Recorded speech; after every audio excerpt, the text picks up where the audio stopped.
আল্লাহু আকবার, আল্লাহু আকবার, লা ইলাহা ইল্লাল্লাহু, আল্লাহু আকবার, আল্লাহু আকবার, ওয়ালিল্লাহিল হামদ। ইবাদতের দ্বিতীয় বৃহত্তর মৌসুম হলো জিলহজের প্রথম 10টি দিন। আকারে আয়তনে ইবাদতের সবচেয়ে বড় মৌসুম হলো রমজান মাস, 30 দিন ব্যাপী যে মৌসুম। সে মৌসুম সম্পর্কে আমরা সবাই কম জানি বেশি জানি। যে মানুষ ইসলামকে খুব বেশি গায়ে মাখতে চান না, তিনিও রমজান মাসে একটু হলেও ইবাদত করার চেষ্টা করেন। কথিত আছে শয়তানও টুপি পরে, অর্থাৎ খারাপ মানুষটাও রমজান মাস আসলে একটু হলেও ভালো কাজ করার চেষ্টা করে, কারণ আমরা জানি রমজান ইবাদতের মাস।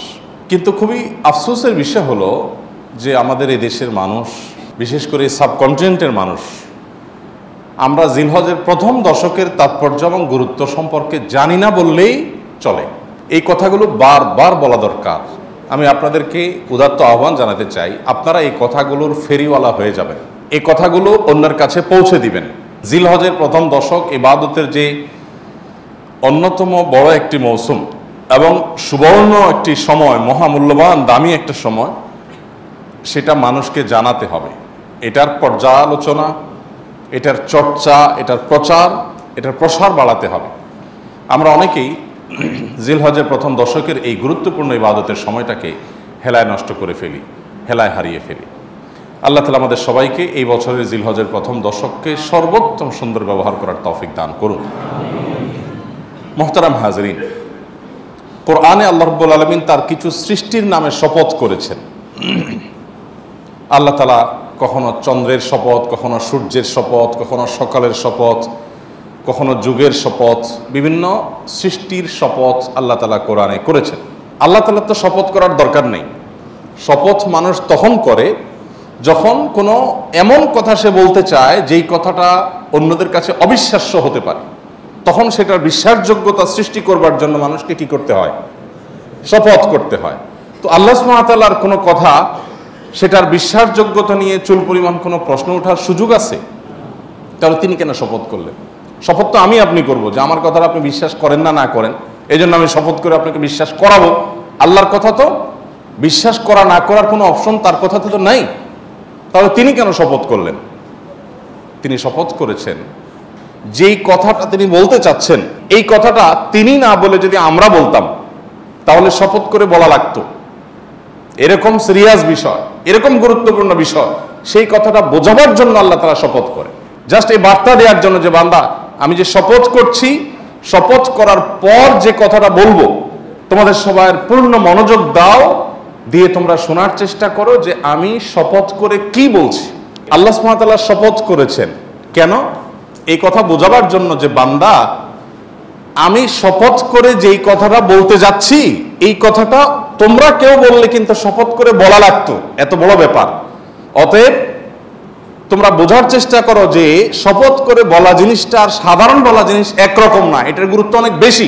এই গুরুত্ব বোঝাবার জন্য আল্লাহ শপথ করেন, বিশ্বাসযোগ্যতা সৃষ্টি করবার জন্য আল্লাহ তাআলা শপথ করেন না, কারণ আল্লাহ তাআলা বিশ্বাসযোগ্যতা সৃষ্টি করার দরকার নাই।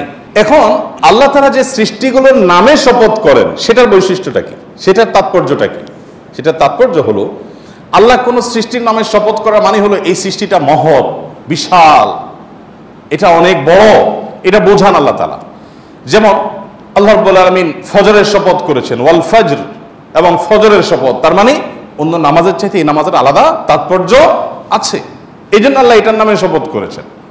আল্লাহ সুবহানাহু ওয়া তাআলা শপথ করেছেন ওয়াস-সুবহ, সকালের শপথ, ভোরের শপথ, প্রভাতের শপথ। এর মানে অন্য সব সময়ের চাইতে এই প্রভাতের সময়টার একটা আলাদা তাৎপর্য আল্লাহর কাছে আছে। তো আল্লাহ তাআলা এরকম একটা শপথ করেছেন, ওয়াল ফাজরি ওয়া লায়ালিন আশর, ফজরের শপথ এবং 10টি রাতের শপথ।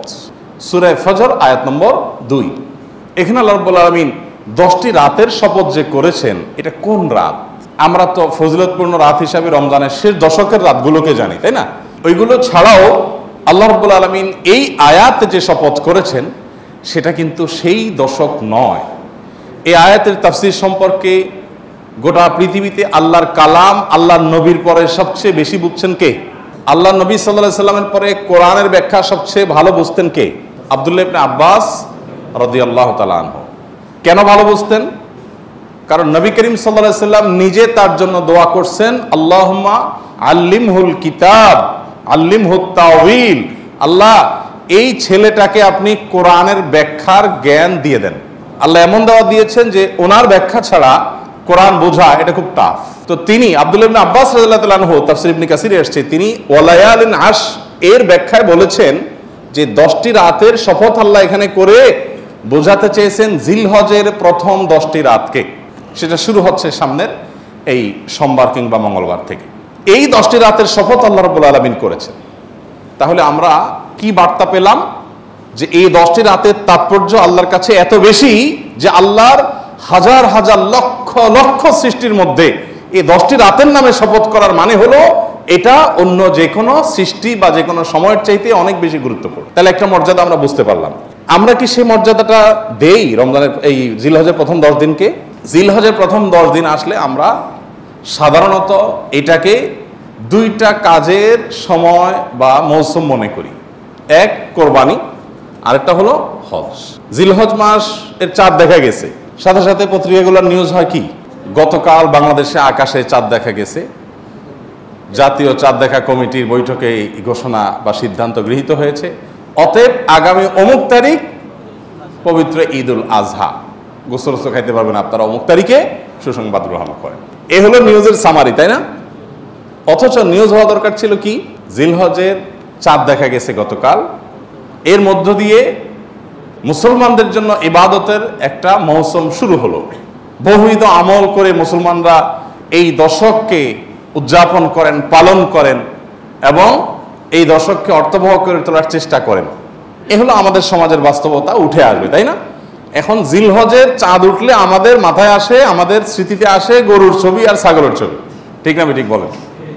কোরআনের পাতা, তসবির দানা, জায়নামাজ, দোয়া, চোখের পানি, এই স্মৃতিগুলো কি আমাদের মাথায় ভাসে? তার মানে কি আমরা সঠিক জায়গায় আছি? জিলহজের প্রথম দশকের চাঁদ ওঠার সঙ্গে সঙ্গে আমার স্মৃতিতে যা ভাসা উচিত তা কি ভাসছে? ভাসছে যেটা, সেটা ঠিক আছে, কিন্তু শুধু সেটা ভাষাটা ভুল। জিলহজের প্রথম দশকের চাঁদ ওঠা মানেই হলো দাঁতে কচমচ করা গোশত খাবো। কেন গোশত খাবেন? ভালো কথা, গোশত খাওয়ার আগে কাজ করেন, কাজ না করে খাবেন কোত্থেকে? আল্লাহ, কখনো কখনো আল্লাহর বান্দাদের থেকে আল্লাহ এমন এমন কথা বলায় নেন যেটা আসলে ইমান জায়গা নিয়ে। গত কয়েকদিন আগে আমার মা বেড়াতে আসছেন, উনি একটা কথা বললেন, সকাল নাস্তা করতে করতে 10টা 11টা বেজে গেছে। নাস্তা করার পর আবার একটু পরে জোর পরে দুপুরে খানা খাইতে বসলাম আমরা।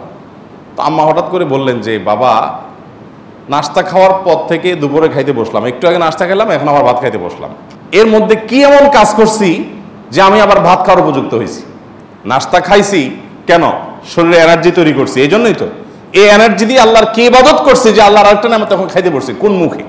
আগে যেটা খেয়েছি সেটার একটা হক আদায় করবো, কিছু ভালো কাজ তো করবো, তারপরে না আবার এনার্জির জন্য আমি খাওয়া দাওয়া করব। আগেরটা করছি, করে এখন আবারটা খেতে বসছি, মাঝখানে আমার অ্যাচিভমেন্টটা কি, অর্জনটা কি?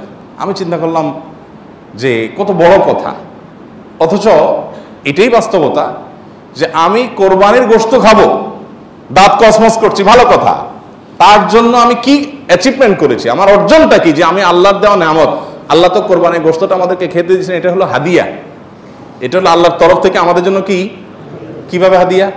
দুনিয়াতে এমন কোন দান আছে যে দানকারী নিজে আবার খায়? আছে কোনো দান? আপনি মসজিদে টাকা দিছেন, এখন এই টাকার মালিক কে? কে মালিক? না মসজিদ কমিটি? মসজিদ কমিটি মালিক? তো মালিক হলে তো মসজিদ কমিটি বাইরে নিয়ে যেতে পারতো। মালিক কে? আল্লাহ। আমরা মসজিদে টাকা দেওয়ার মানে হলো আল্লাহ আপনাকে খুশি করার জন্য দিলাম, আপনাকে তো ডাইরেক্ট দেওয়ার সুযোগ নাই, আপনার ঘরে আমি দিলাম, এটা আপনাকে দিলাম, বিনিময়ে আবার আপনার কাছ থেকে নেব, তাহলে আল্লাহর সাথে গিভ এন্ড টেক হচ্ছে, তাই না? মসজিদ কমিটি শুধুমাত্র সেটার আল্লাহর প্রতিনিধি হিসাবে সেটা ইউটিলাইজ করেন, কিন্তু মালিক কে? এই জন্য কোন লোক যদি মসজিদে দান করে, মাদ্রাসায় দান করে, কোন গরিবকে দান করে আবার দানের কোন ধাপ দেখায়, তাহলে তার দান আল্লাহ গ্রহণ করেন না। কেন গ্রহণ করেন না? কারণ তুমি তো আমাকে দাও নাই, তুমি সেখানে দিয়ে ভাব ধরেছ যে এটা তো আমার দান, আমার দেওয়া, এবং সেটার ফিডব্যাক তুমি আশা করছো, তাহলে আমার কাছে তুমি আর আশা করতে পারো না। আমার জন্য দিয়ে থাকলে শুধু আমার কাছে আশা করবা, আর কারো কাছে কিছু আশা করবা না। তো আল্লাহ রাব্বুল আলামিনের দান, আল্লাহর জন্য দেওয়া, যত অপশন আছে আপনি দেখেন, আপনি একটা গরিবকে কিছু টাকা দিলেন, দেওয়ার পর আবার সেটা আপনি ফেরত নিতে পারেন? এটা তার হয়ে যায়। মসজিদে দিয়ে দিয়েছেন, মসজিদের হয়ে গেছে। মাদ্রাসা দিয়ে দিয়েছেন, মাদ্রাসার হয়ে গেছে। যত দান আছে দেওয়ার পরে সেটা নেওয়ার সুযোগ আছে। একটা দান শুধু আছে, একটা দান, সেটা হলো কোরবানি। যে দান করার সময় আপনি বলছেন বিসমিল্লাহ আল্লাহু আকবার আল্লাহুম্মা মিনকা ওয়া লাক, আল্লাহ এই পশু আপনার থেকেই পাইছি, আবার আপনার উদ্দেশ্যে এটা আমি জবাই করে দিছি, এর কোনো কিছু আমার আশা নাই, আমি আপনার উদ্দেশ্যে দিয়ে দিছি। এটা আমি নিজের বাসায় গোশত কিনতে হয় সেজন্য জবাই করি নাই, আমি আপনার নির্দেশ পালনার্থে জবাই করেছি। তাহলে এই গোশতগুলো মূলত আমাদের কাছে আর ফিরে আসার কথা? এটা তো সব আল্লাহর পক্ষ থেকে গরিবদেরকে দান করার কথা, তাই না? কিন্তু না, আল্লাহ কোরআনে বলছেন ফাকুলু মিনহা, কোরবানির গোশত থেকে তোমরাও খাও, তোমরাও খাও। আর ওয়াতআমুল কানিআ ওয়াল মু'তার, যাদের আছে আত্মীয় স্বজন তাদেরকেও দাও, প্রতিবেশীদেরকেও দাও, আবার অভাবী মানুষদেরকেও দাও। তার কি দাঁড়ালো?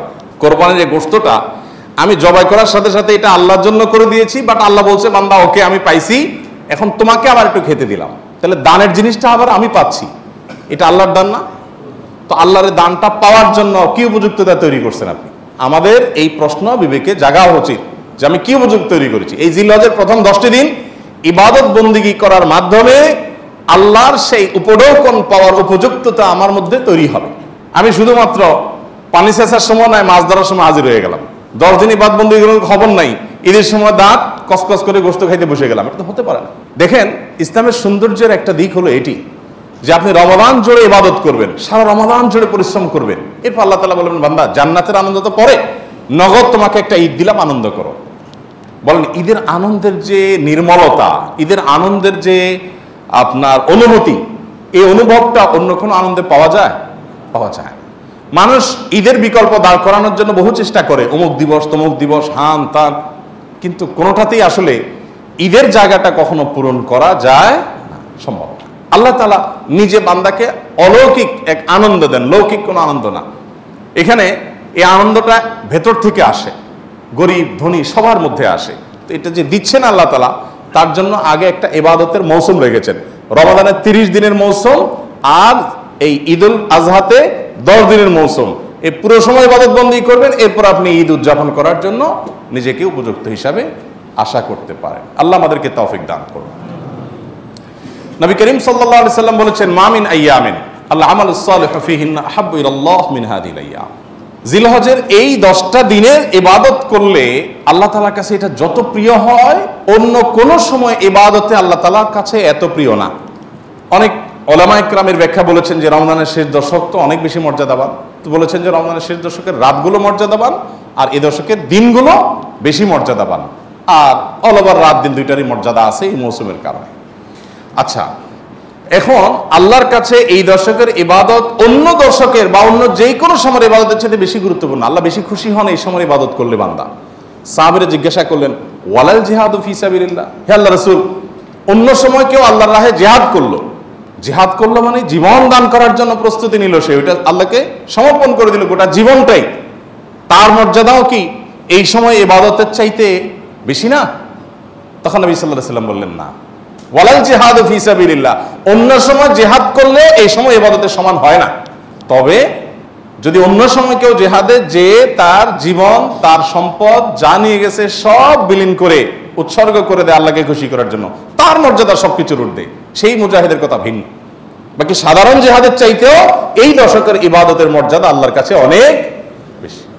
ভাইরা আমার, আমি খুব আকুতি করি সব জায়গায় সব সময় যে এই দশকের ইবাদত আমরা সাবকন্টিনেন্টের মানুষ আমরা জানি না। আমাদের মানুষকে জানাতে হবে, জানাবার জন্য কিছু কাজ করতে হবে। সাহাবীদের কেউ কেউ এই দশক শুরু হলে এই দশকের 10টা স্পেশাল আমল আছে, এই আমলগুলো করবার জন্য কেউ কেউ বাজারে চলে যেতেন, উদ্দেশ্য অন্যদেরকে জানানো। তো সেই দশকের আমলগুলো আমরা করবো তো ইনশাআল্লাহ। আমি সংক্ষেপে বলছি আমলগুলো কি কি। নাম্বার 1, আল্লাহকে বেশি বেশি স্মরণ করা, জিকির করা।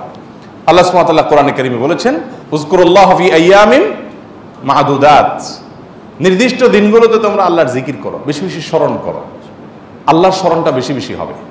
এখন স্মার্টফোন এটার এঙ্গেজমেন্ট আমাদেরকে আল্লাহর স্মরণ তো পরের কথা, দুনিয়ার অন্য কোনো কিছু স্মরণ করতে দেয় না। এজন্য এটা নিয়ন্ত্রণ করা ছাড়া মানুষ কখনো মুত্তাকি হওয়ার কোনো সুযোগ নাই। নেক্সট সূরাতে শয়তান আসে যে আমি তো ওয়াজ শুনি মোবাইলে, নেক্সট সূরাতে শয়তান আসে আমি তো কোরআন তেলাওয়াত শুনি, আরে ভাই ওয়াজ শুনেন আর কোরআন তেলাওয়াত শুনেন, প্রত্যেকটা জিনিসে একটা লিমিটেশন আছে। ফরজ নামাজ চলে যাচ্ছে, আপনি মোবাইলে কোরআন তেলাওয়াত শুনতেছেন, সব হবে না গুনাহ হবে?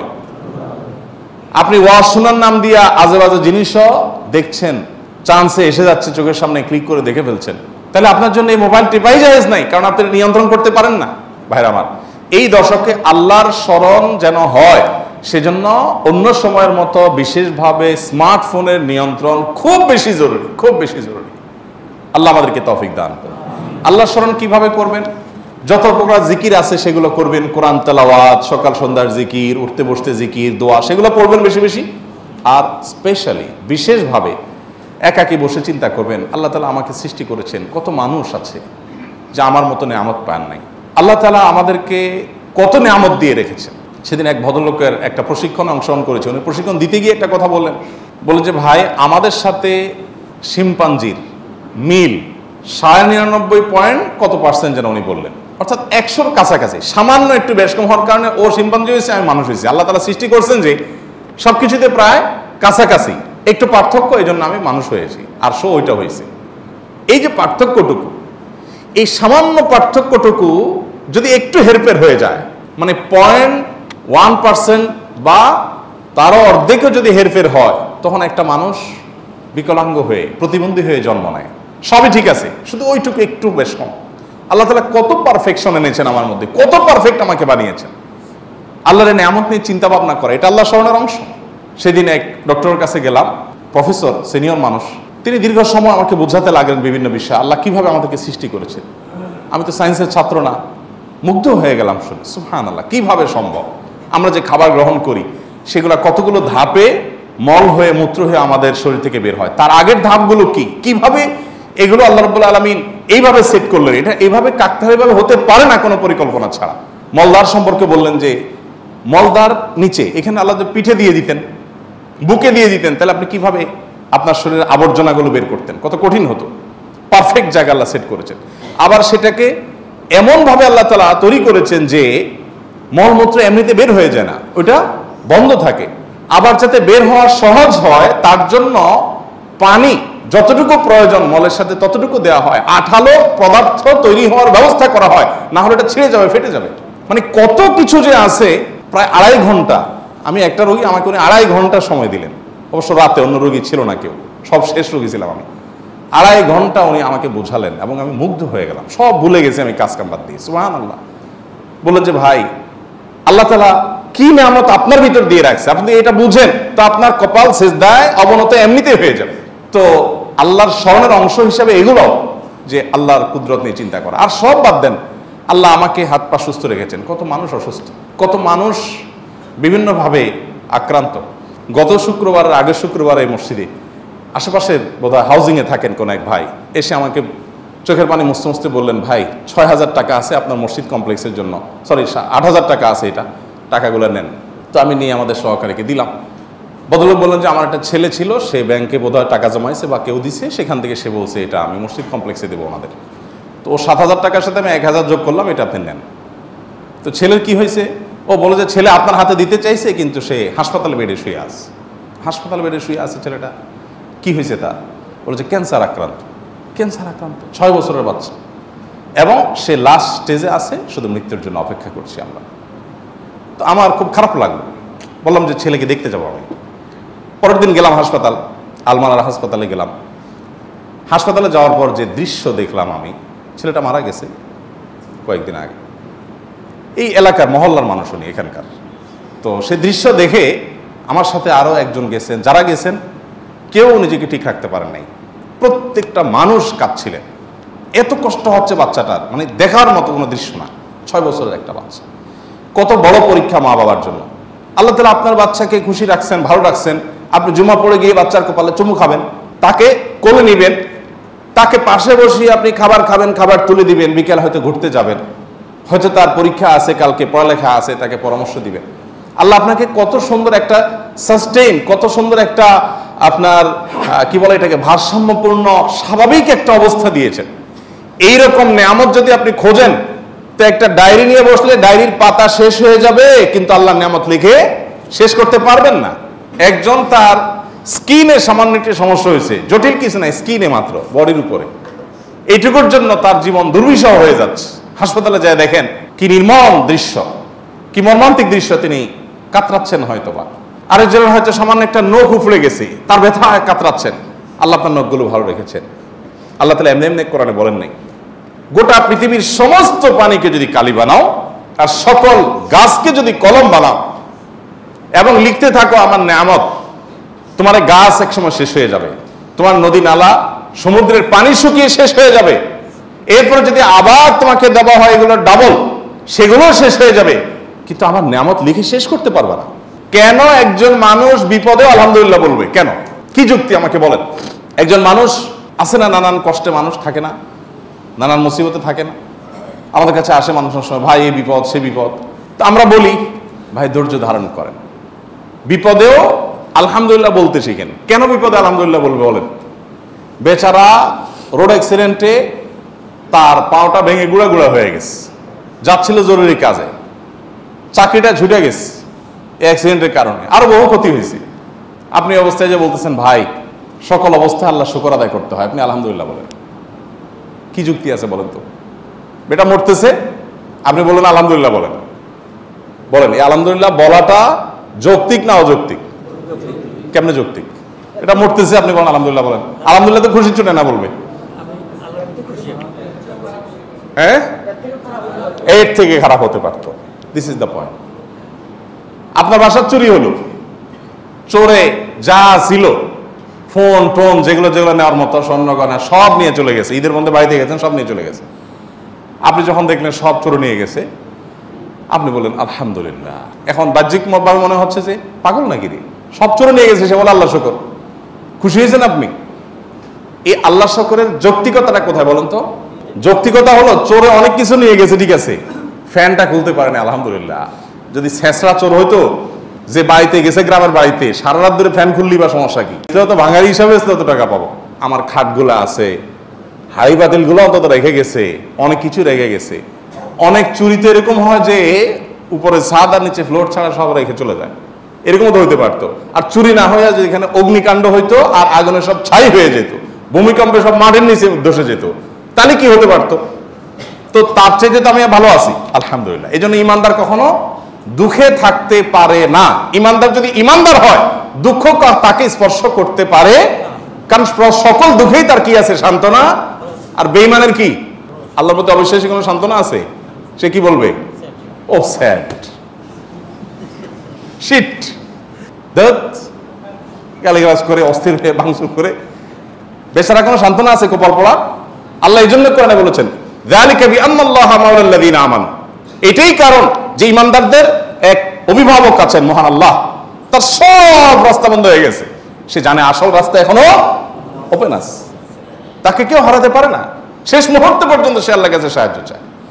অতএব এই দশকে যে আল্লাহর জিকির করবেন, এই জিকিরের অংশ হিসাবে আল্লাহর নিয়ামতগুলো চিন্তা করবেন, মুখে জিকির করবেন। এক। দ্বিতীয় আমল হলো সাধারণ নেক আমলগুলো বেশি বেশি করবেন। সাধারণ নেক আমল যেমন কোরআন তেলাওয়াত করা, দান সাদাকা করা, নফল রোজা রাখা, তাসবিহ তিলাওয়াত করা, ভালো কথা বলা, সৎ কাজের আদেশ দেওয়া, অসৎ কাজ থেকে বাধা প্রদান করা, এই রুটিন ভালো কাজগুলো, নরমাল ভালো কাজগুলো পরিমাণে বেশি বেশি বেশি বেশি করতে থাকবে। 3 নম্বর আমল হলো গুনাহের কাজ এই 10 দিন অন্তত অন্য সময়ের চাইতে একটু হলেও কমাবার চেষ্টা করবেন, গুনাহের লাগামটা ধরার চেষ্টা করবেন। কারণ এই দশক মর্যাদার দশক, এই দশক আমলের দশক। অতএব এই টাইমে গুনাহ করলে অন্য টাইমে গুনাহের চাইতে বেশি ভয়াবহ হবে, এটা কমাবেন। 4 নম্বর আমল হলো যাদের হজের সামর্থ্য আছে তারা হজ করবেন। 5 নম্বর আমল হলো যাদের কোরবানি করার সামর্থ্য আছে তারা কোরবানি করবেন। 6 নম্বর আমল হলো যারা কোরবানি করার নিয়ত করেছেন জিলহজে চাঁদ ওঠার আগে আগে চুল, নখ, গোপ, অবাঞ্ছিত লোম ইত্যাদি কেটে ফ্রেশ হয়ে এই 10 দিন আর সেগুলো কাটবেন না। এটা করবেন হলো কোরবানির পরে। তাহলে জিলহজের চাঁদ ওঠার সম্ভাবনা সোমবার সন্ধ্যায়, সোমবার দিনের বেলার মধ্যে এগুলো সব ফ্রেশ করে আপনি অপেক্ষা করবেন কিসের জন্য? কোরবানির জন্য। এই 10 দিন পর্যন্ত আর নখ কাটবেন না, চুল গোপ কোনো কিছু কাটবেন না। এটা কোরবানি যিনি করবেন তিনি করবেন। যদিও কোনো কোনো বর্ণনার আলোকে বোঝা যায় যারা কোরবানি করবেন না তারাও যদি এটা করেন তাদেরকে আল্লাহ তাআলা আজর দান করবেন। 7 নম্বর আমল হলো তাকবীর, তাহমিদ, তাহলিল বেশি বেশি পড়া। ফাকফিরু ফিহিন্না মিনাত তাকবীরি ওয়াত তাহমিদি ওয়াত তাহলিল। নবী সাল্লাল্লাহু আলাইহি ওয়াসাল্লাম বলেছেন এই দশক যখন শুরু হবে তখন তোমরা বেশি বেশি তাকবীর বলবে, মানে আল্লাহু আকবার বলবে, বেশি বেশি তাহলিল বলবে, বেশি বেশি তাহমিদ বলবে, লা ইলাহা ইল্লাল্লাহ বলবে, আলহামদুলিল্লাহ বলবে। এই জন্য এই 10 দিন পুরো সময় জুড়ে এটা করবেন। ওই যে বলছিলাম শুরুতে সাহাবী কথা, একজন সাহাবী এই দশক শুরু হলে বাজারে যেতেন, শুধু কি জন্য? এই আমলটা করার জন্য। বাজারে যেয়ে সবাই বাজারে কেনাকাটায় ব্যস্ত, উনি যাই উচ্চ স্বরে বলতেন আল্লাহু আকবার, আল্লাহু আকবার, লা ইলাহা ইল্লাল্লাহ, আল্লাহু আকবার, আল্লাহু আকবার, ওয়ালিল্লাহিল হামদ। এর উনি বাজারে গিয়ে বলতেন। উদ্দেশ্য কি? অন্যদের যাতে স্মরণ। এখন আপনি ভূমিপল্লীতে কয়েকটা দোকান আছে অথবা চিটাগাং বাজার আছে, আপনি বাজারে যায়া সবাই কেনাকাটা খুব সিরিয়াস মুডে আছে, আপনি যাই যদি সেখানে জোরে জোরে বলেন আল্লাহু আকবার, আল্লাহু আকবার, লা ইলাহা ইল্লাল্লাহ, আল্লাহু আকবার, আল্লাহু আকবার, ওয়ালিল্লাহিল হামদ, কি হবে দৃশ্যটা বলেন তো? এটা আপনি যদি বলেন সবার মধ্যে, অনেক লোক বাজারে মাঝ বাজারে জমজমাট, আপনি যাই জোরে জোরে এটা বললেন, কি করবে সবাই?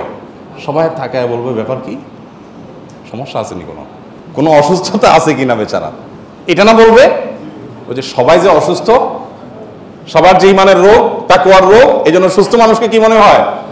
অসুস্থ মনে হয়, কারণ এটা তো দেখতে অভ্যস্ত না সে। আমি এই জন্য বলি ভাই, এই সুন্নতটা ওই সাহাবীর সুন্নতটা জিন্দার নিয়তে একটু দোকানে যায়, যা সবাই চা খাচ্ছে একটু একটু চিৎকার করে বলার দরকার, একটু জোরে বলেন যাতে তারা শুনে।